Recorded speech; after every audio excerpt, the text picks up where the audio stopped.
Hello everyone, and welcome back to the Dork side. It is I, your friendly neighborhood dork in the woods, and today I want to talk about whether or not this bike, the Honda CRF250L, is a good first motorcycle.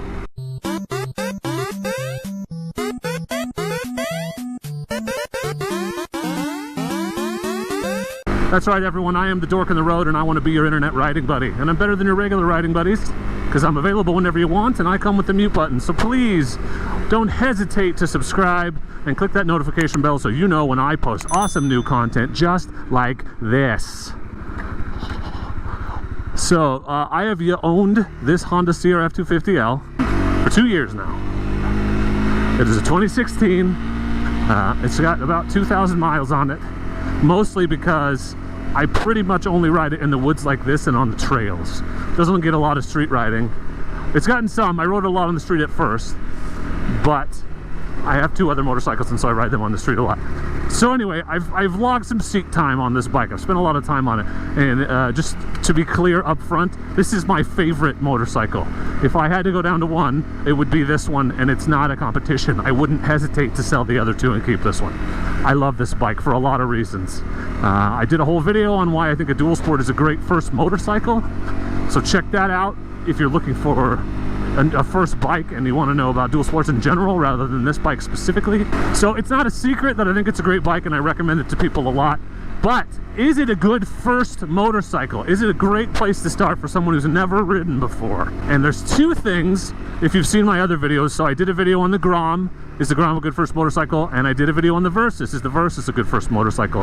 And in those videos I talk about 2 real factors to consider if a bike is good for you as a noob. And first factor is it too intimidating, too powerful? Is it dangerous for you as a rider with limited experience? Is it too much bike for a brand new rider? And 2, is it something that you'll be able to keep for a long time, or is it something that you'll quickly outgrow? Because there's lots of bikes that are great to start on, but they're not bikes that you'd want to keep. And so the ideal beginner motorcycle is really good in both of those categories. So let's talk about the 250L, and let's talk about whether or not it is easy enough for a new rider to handle. Would it be too much for a new rider? And I like to rate those 2 things out of 10, so on a 1 to 10 scale. So in terms of ease of riding and an easy bike to learn on when your skills are undeveloped and you're new, I would say this motorcycle is a 9.5. And that is high praise. 9.5. It's not too powerful. It's forgiving if you make stupid mistakes. It's very forgiving of the types of mistakes that noobs make when they're still learning clutch control and braking and all of those things. It'll never surprise you with its acceleration. You'd have to work really hard. I mean, you could wheelie it if you revved it up all the way and dropped the clutch, but in general, it's pretty forgiving. It's lightweight. The brakes work well. It is just an easy bike to ride. It really is an easy bike to ride. It's not intimidating. I think it's a great first bike on that score. It's very versatile, it's forgiving, it has a great suspension. I mean, not for dual sports, but compared to other motorcycles. So, you know, if you're hitting potholes and stuff, if you're not road aware, it's a good bike for that. It's not expensive. It's an easy bike to get into, and I recommend it for sure. The great thing about dual sports, unlike other bikes, street bikes and stuff, is they're kind of they're designed to be beat up a little bit. For example, I've dropped this bike I don't know how many times on the trails, and it's great. I haven't had to do any repairs. There's a crack in the plastic over the muffler, and obviously the handguards are scuffed up. I probably would have broken a lever or 2 if I hadn't had them, but for the most part, they're very forgiving, and they're tough and cheap to fix. A full set of plastics for this bike is $100, so even if you did make a mistake, it would be a lot cheaper to fix it and get it back to new condition than it would a street bike, a more expensive bike, a bike with a lot of fairings, something like that. So in terms of, is it easy enough to handle and easy enough to learn on, forgiving? Yes, I think it's really, really good on those scores. 250 is a great place to start. 20 horsepower, great place to start to really learn the basics. And because it's a dual sport, you don't even have to start on the road. You could practice in a field until you get the hang of it, and the tires and the traction and the suspension is not going to let you down like it would on a street bike in that situation. The reason it's a 9.5 and not a 10 is that it's a little bit tall. So I think the seat height is 32 or 33 inches. I don't remember exactly. And so if you're a shorter rider or you have a short inseam, it's a little bit, that can make it a little bit unwieldy until you get used to it. So if you're trying to put your feet down a lot and you can't get them all the way down, that can be intimidating for a new rider. So that's the one caveat, is it's tall. It's pretty tall for a brand new bike. And new riders really want to feel comfortable putting their feet down. I really did. It's why I started on a 500F, because I felt really good about being able to put my feet down solidly. But as soon as I got a little bit more competent and really started riding more, I realized that that's not, there's the think sign, that's not as big of a deal. If you, as long as you can get your toes down or the ball of your foot down, and I totally can on this bike, and it's much taller. So a 32 or 33 inch seat, and I have a 30-inch inseam, and I can get my feet down. I'm pretty comfortable. Unless I'm on uneven ground, I don't even have to think about putting my foot down. It's just fine on this bike. But just a consideration. So if you're looking for a first motorcycle and you are not a tall person, I would definitely sit on a 250L. Or maybe if you want a similar bike that's a little shorter, look at an XT250 or a TW200. Those are both Yamahas. They have a lot lower seat height. The second part is it a bike you'll keep forever? Does it have staying power? Are you going to outgrow it? On one hand, it depends on what you plan on doing with it. But on the other hand, there's very little you can't do with it. So because of that, I'm going to go ahead and say 9.5 as well. 9.5 in terms of, is it a bike that you can keep? Because it can do a lot of things. So the exception, we'll start with the exception this time.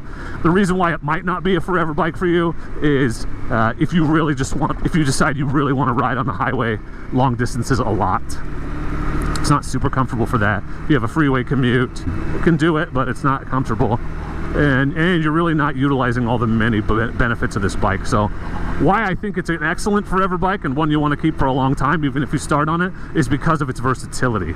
And this applies to a lot of dual sports, but this one in particular is very bulletproof. So it's low maintenance. It costs it's very inexpensive to own. I pay less than $50 a year for full coverage insurance. It's not expensive to buy. It can take a beating. It's cheap to repair if you need it to be.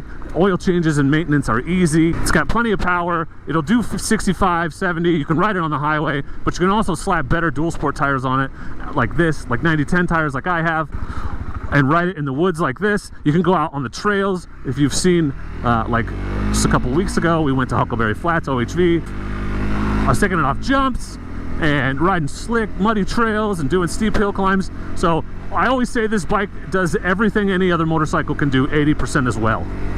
And then I stick by that. So that's why I'm a huge dual sport advocate, because you don't know what you're going to want to do as a new rider. You just don't know. Like when I bought this bike, I envisioned a lot of things, but I did not envision putting it in the back of my truck and riding it in the woods and on the trails all the time. I didn't envision how much I would love it and ride it, and all the different ways I would ride it. And so I just didn't know. And so it's nice to start on a motorcycle that no matter what you decide, what kind of rider you decide you want to become, you can do it. With a few limited exceptions, and even then it can do the things like touring. It just isn't comfortable. That's why I love the 250L. That's why I think it's a bike that you'll keep for a long time, because it'll do whatever you want it to do. It'll last you forever, and it won't cost you very much money. In conclusion, if you are a person who is considering getting into motorcycling and you want to pick up your first bike and you're considering the CRF250L, it is really hard to go wrong with this bike. It really is. Unless you just have absolutely no intention of going off-road ever, and I mean like across a field, across a parking lot, gravel parking lot, even that kind of thing, you'll just never go there, then I guess maybe there are better starter bikes that are only on the street. But in terms of versatility and ease of handling and just fun and the potential for fun, you can't beat it. It's a great bike. So that's my take. What do you guys think? Other 250L owners, what do you think? Good first motorcycle? Would you recommend it? Why or why not? Let me know in the comments. If you're a person considering the 250L, what other bikes are you looking at? What are we comparing it to? Let's talk about it. So that's it for this video. So I just want to say thank you very much for watching. I appreciate you. Please don't forget to like if you got some useful information, or you just enjoyed listening to me ramble on. And as always, please do not forget to be excellent to each other. Thank you. Excellent! Dude, so fun. Water. Oh, that's wet as hell. Oh, that's deep. Woo! I was not expecting it to be that deep.